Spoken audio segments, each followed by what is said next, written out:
The ratio buyers trust first. It isn't profit, it isn't revenue, it's coverage ratio.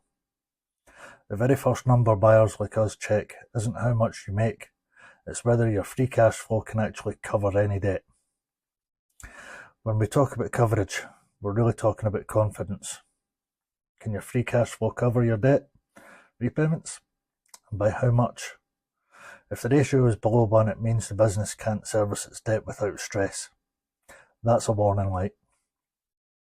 The benchmark we look for is at least 1.5 times. In other words, for every pound of debt repayment due, we want to see £1.50 or more in available free cash flow.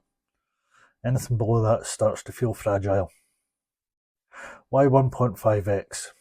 Because it gives breathing room.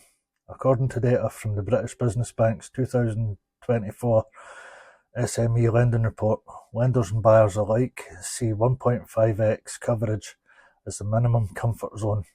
It protects small dips in performance or surprise costs. In our last two valuations, strong coverage ratios added more weight than headline profit. One company had slightly lower margins but consistent 1.8x coverage.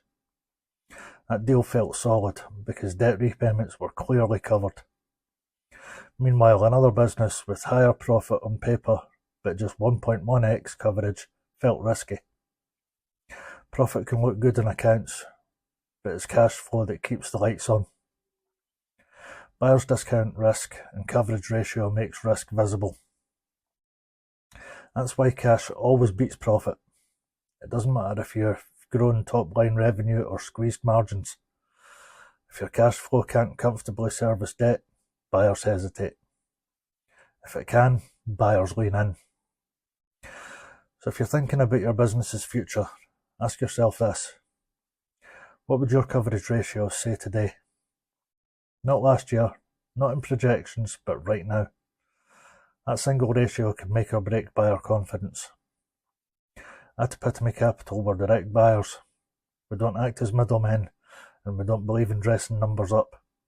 We look for real, sustainable coverage, because that's what makes a business resilient and valuable. So what would your coverage ratio say today? Share your thoughts in the comments. I'd love to hear how you measure confidence in your own numbers.